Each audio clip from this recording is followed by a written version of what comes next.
बच्चों, कक्षा 9 हिंदी क्लास में आपका स्वागत है।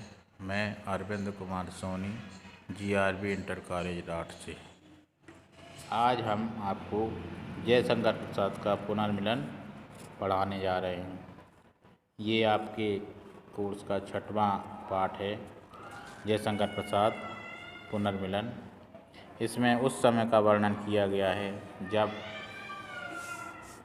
श्रद्धा और मनु दोनों साथ में रहते हैं और मनु किसी कारणवश श्रद्धा को छोड़कर चले जाते हैं, और इसी को हम पढ़ेंगे। कामायनी महाकाव्य से ये कुछ पंक्तियाँ ली गई हैं। इसका ये पुनर्मिलन सर्ग अंतिम सर्ग है, इसको हम पढ़ेंगे।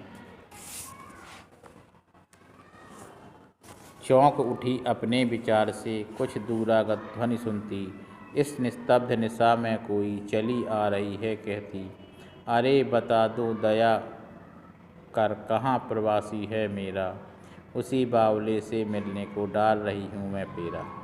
रूठ गया था अपनेपन से, अपना सकी न उसको मैं, वह तो मेरा अपना ही था, भला मनाती किसको मैं। यही भूल अब सूल सदृश हो, साल रही और मैं मेरे, कैसे पाऊँगी उसको मैं, कोई आकर कह दे रे।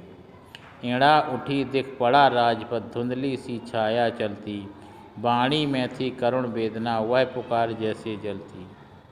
शरीर शिथिल वसन विशृंखल, कबरी अधिक अधीर खुली, छिन्न पत्र मकरंद लुटी सी, ज्यों मुरझाई हुई कली। नव कोमल अवलंब साथ में, वह किशोर उंगली को पकड़े। बच्चों, ये जो रचना है ये कामायनी महाकाव्य से लिया गया पुनर्मिलन सर्ग की कुछ पंक्तियाँ हैं। इसमें श्रद्धा और मनु के विषय में बताया गया है कि मनु श्रद्धा से रुष्ट होकर शाश्वत नगर चले गए हैं, जहाँ पर वह संघर्ष करते हैं और वह संघर्ष में घायल हो जाते हैं।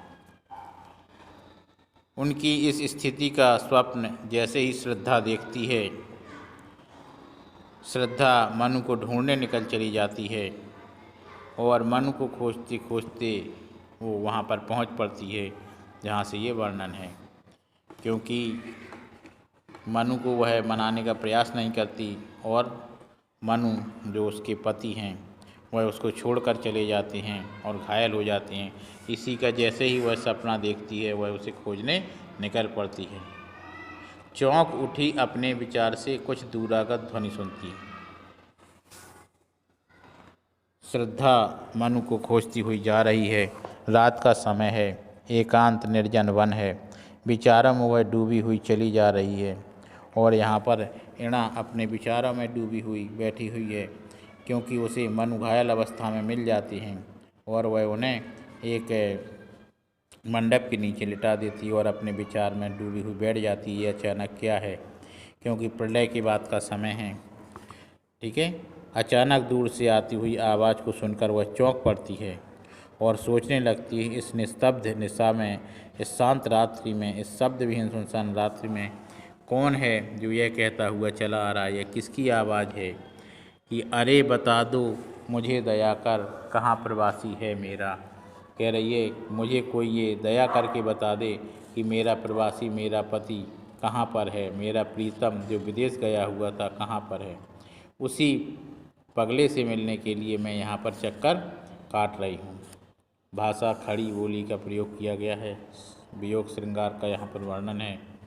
कह रहे हैं रूठ गया था अपनेपन से, अपना सकी न उसको मैं। कह रही हैं वह तो मेरा अपना था। श्रद्धा से मनु रूठ जाती हैं और वह उन्हें खोजती हुई निकल पड़ती है। श्रद्धा मनु के रूठने का कारण बताती है कि इणा ने दूर से आती हुई जैसे ही ये ध्वनियों को सुना तो यह ध्वनि श्रद्धा की थी। श्रद्धा कह रही थी मैं तो अपने प्रीतम से मिलने के लिए फेरा लगा रही हूँ, घूम रही हूँ, उन्हें ढूंढ रही हूँ, परंतु वह मुझे नहीं मिल रहे हैं। मेरे प्रीतम मुझसे क्या रूठ गया, मानो अपने आप से ही रूठ गया हो। उसके रूठने का कारण यह था कि मैं उसको अपना नहीं सकी। वह मुझे जिस रूप में चाहता, क्योंकि वह मुझ पर पूर्ण अधिकार करना चाहता था, पूर्ण अधिकार चाहता था। मेरे मन में भावी संतति के प्रति पनपते प्रेम से उसे ऐसा लगा मानो जैसे वह उपेक्षित हो रहा हो, इसलिए वह मुझे छोड़कर चला गया। क्योंकि माता का संतान के प्रति प्रेम हो जाता है और संतान के प्रति प्रेम से ऐसा लगा मनु को मानो वह उन्हें प्रेम नहीं करती है, उन्हें उपेक्षित छोड़ रही है, इसलिए वह उन्हें छोड़कर चले जाते हैं।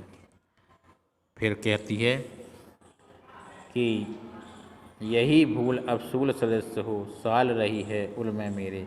कह रहे हैं वह तो मेरा अपना था, मैं उसे अपना न सकी, क्योंकि वह मुझे छोड़कर चला गया, मुझ में और उसमें कोई अंतर नहीं था। यह सोचकर मैं रूठे प्रीतम को मना नहीं पाई। यही भूल मेरे लिए बहुत ही कष्टदायी हो गई, क्योंकि मैं उसे क्यों मनाती, वह तो मेरा अपना ही था। यही भूल कह रहे हैं मेरे लिए सबसे बड़ी हो गई, मुझे उसे मनाना चाहिए था। अब यह भूल मेरे लिए कांटे के समान मेरे हृदय में चुभ रही है। कैसे पाऊंगी उसको मैं, कोई आकर कह दे, कोई मुझे यह आकर बता दे, मैं अपने प्रीतम उसे पति को किस प्रकार पालूं। कोई मुझे ये बता दे, वह पता नहीं कहाँ भटकता हुआ फिर रहा होगा। मैंने जो सपना देखा है, पता नहीं वह सपना सच है या नहीं है। इस तरह से वह बार बार अपने पति के बारे में पूछ रही है, बोल रही है, चिल्ला रही है, और कि मुझे मेरे पति के बारे में कोई बता दे। वातावरण की दृष्टि से उत्तम अभिव्यक्ति है, खड़ी बोली है। यहाँ पर श्रद्धा और मनु की उस स्थिति का वर्णन किया गया जब मनु छोड़कर चले जा रहे हैं। श्रद्धा अपने बिछड़े पति मनु का जो स्वप्न मरणासन्न अवस्था में देखा है, वह अपने पति पुत्र को लेकर उसको खोजने के लिए निकल पड़ती है। फिर आगे लिखा, इणा उठी दिख पड़ा राजपथ, धुंधली सी छाया चलती। इणा ने उठकर देखा, जैसे उसने राजपथ की ओर देखा, राजमार्ग की ओर अपनी नज़र को डाला, उसे एक धुंधली सी छाया आती हुई दिखाई दी। स्वर में, वाणी में थी करुण वेदना, वह पुकार जैसे जलती। उसके स्वर में करुण वेदना थी और उसकी पुकार दुख की आग में जलती हुई प्रतीत हो रही थी। ऐसे लग रहा था मानो वह बहुत दुखी है। श्रद्धा के दुख को उसकी आवाज़ से उसे प्रतीत हो रहा था कि बहुत दुखी है। शरीर शिथिल, शरीर वसन मृत श्रृंखल, ऐसे लग रहा था मानो श्रद्धा का शरीर निरंतर चलने के कारण बहुत अधिक कमज़ोर हो गया हो, शिथिल हो गया हो, चलने के कारण थक गया हो। उसके वस्त्र भी अस्त व्यस्त हो गए हों, कवरी अधिक अधीर खुली और उसकी चोटी, कवरी मानो चोटी उसकी आधे से ज़्यादा खुल चुकी थी। उसकी इस स्थिति से ऐसे प्रतीत हो रहा था मानो वह बहुत ही दुखी है, बहुत ही कष्ट में है। उसका दुख किसी को देखे नहीं दिखाई दे रहा था। छिन्न पत्र मकरंद लुटी सी, ज्यों मुरझाई कली तू, ऐसे प्रतीत हो रहा था उसकी अधीरता से। उसकी अधीरता जो उसकी स्थिति थी कि वह थक गई थी, अस्त व्यस्त उसके वस्त्र थे, चोटी खुली हुई थी, उसकी जो अधीरता प्रकट कर रही थी वह ऐसे मुरझाई हुई कली के समान मालूम पड़ रही थी, जिसकी पंखुड़ियाँ टूटकर बिखर जाती हैं, जिसका पराग लुट जाता है। श्रद्धा की अस्त व्यस्तता उसकी मानसिक परेशानी प्रकट कर रही थी। ऐसे लग रहा था जैसे उसे अपने शरीर की ही सुध नहीं हो। नव कोमल अवलंब साथ में, वह किशोर उंगली को पढ़ के। इणा कैरनी ने जैसे ही उसकी स्थिति को देखा, उस स्त्री के साथ एक नवीन किशोर आयु का कोमल सुंदर बालक था। वह अपनी माता की उंगली को पकड़े हुए चला आ रहा था।